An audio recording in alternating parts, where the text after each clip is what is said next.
asalaamaaleykum wa rahmatullahi taala wa barakaatuhu ñu ngi leen di nuyu di leen ziar di jiital si nuyoo bi suñu kilifa a Cheikh Seydi Mouhamadou Moustapha Sy di teg si nuyoo bi suñu capitaine maam Cheikh Ahmed Tidiane Sy. xam naa comme ni ngeen ko gisee rek fan yi yëpp ñi ngi nekkoon ci ay préparation boo xam ni suñu kilifa moo ñu taxoon a jóg te nit ku ne sa kilifa moom loolu la jaral lu nekk moom it mu jaral ñu préparé woon suñu sargal bi ñu nekkoon fan yi yëpp di ci dox comme dañu am kilifa nag ñu nekk ci ay démarches nekk ci préparation yooyu ba heure bii bu ci dara xewee dañuy jël tous les Sénégalais comme témoins waaye itam ñëw toog wax ak njaboot gi ndax dafa nekk loo xam ni mënul ñàkk njaboot gi yëg li xew ndax boo leen ko gisee boobu ba tey suñu communication ak ci réseaux sociaux yi ak fu ne ñi ngi nekkoon di waajal pour le 18 juin bi guddi gi ñu jagle suñu góor gi a Cheikh Seydi Mouhamadou Moustapha Sy ñu nekkoon ci préparatifs yi ba jusqu'à aujourd'hui 72 heures de l'événement ñu toog tey à 4 heures du matin waa Arena woo ñu pour annuler suñu événement ñu jox ñu benn excuse boo xam ni xale bu ndaw sax boo ko joxoon du ko amaana du ko mën a nangu eggaguñ sax ci waxu négociation ni rien ñu envoyé ñu contrat d'annulation alors que jox nañ leen suñuy caution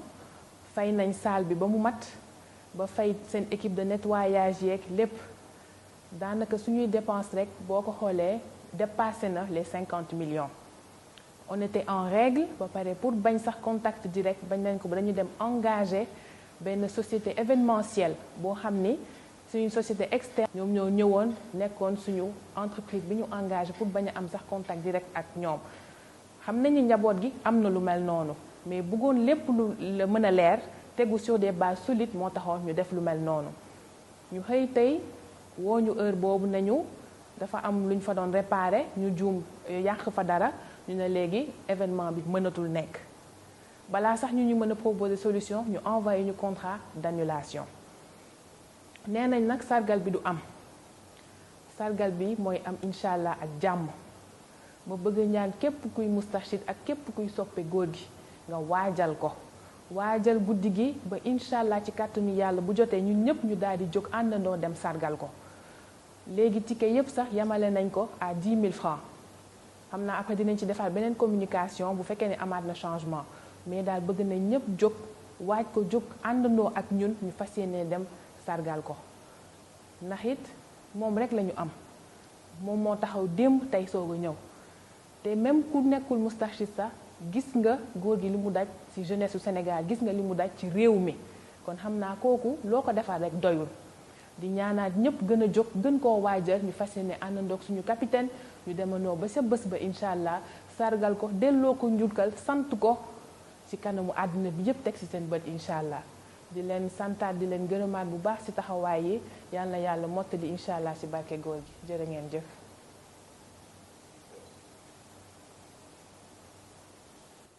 asalaamaaleykum wa rahmatullahi taala wa barakaatu. wax ji jarul guddal ndax dafa am loo xam ne ñun dañ koy faral di wax te mooy fu wax bëree jëf néew yaakaar naa lii farata soxna Fatima wax na ko léegi li ci des nag xëy na am lu ñuy fàttali rek ndax yàlla def na Sénégal bokk na ci nattu gor yi fi am te mooy ñaar ñoo fa gën a ñeme ci àdduna bi ci jiitu di tooñ bi ci tegu di àq xëy na benn bu ci nekk sax problème bu boppam la waaye fu ñu àndee nag musibaam dinañ faral di wax ne nag fitna day wàlle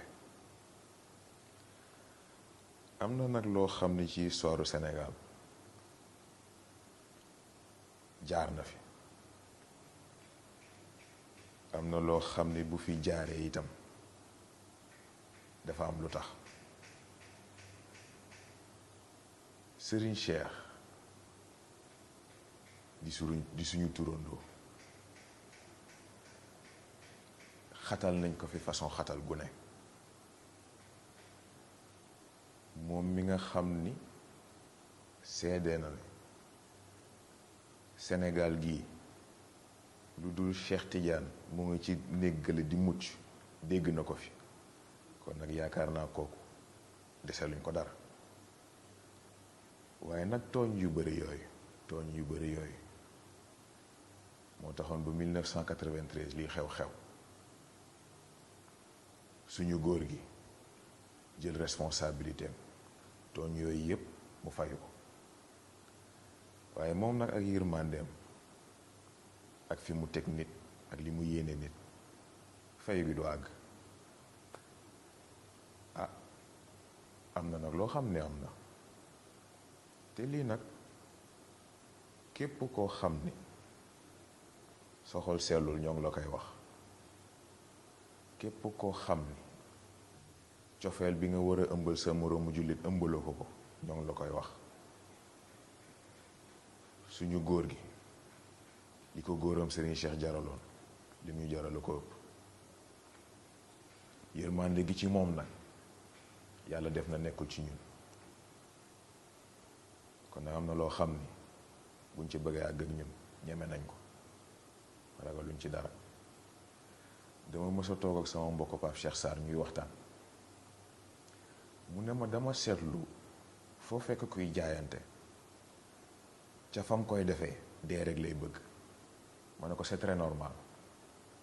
ma ne ko parce que gis na kiy jaayante te muy dëgg ci moom mu ne ma ne ko bakkenam lay ñëkk a teg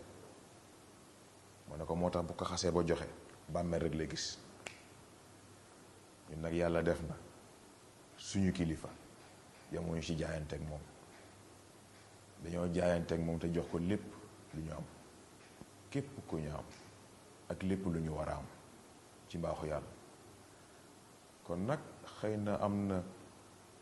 benn waxu Serigne Cheikh boo xam ne ba léegi nii am na ñu koy questionné di laajte ñu mu demee te mooy baatu sang réew boobu mu tuddoon ma bëgg a lancer nag benn message ñooñu ma tudd nii léegi ak poste bu ñu mënti occupé ci dëkk bi nag bu fekkee bëgg nañ xam sang réew googu Serigne Cheikh tuddoon nan lay demee nañ laa suñu góor gi seet ni ko soxna Fatima waxee nag xëy na waa Arena seen le 18 bi ñu jàppoon mën na bañ a am waaye ñun ñi dëggu ñun ñi ko sopp suñu xol sopp ko suñu xel sopp ko ci suñu lépp ñun suñu 18 dana am suñu sargal dana am te incha allah xam nga tàngaay ku ci woo safara yaa tam sa bopp am na loo xam ne nag buñ bëggee xam ba xam nekk na ci ñu nem de nañ ñu ci cuq ba xam ñu ko waxee suñu kilifa du waxantu waaye ñu ne jabootam du ñu defal asalaamaaleykum wa rahmatullah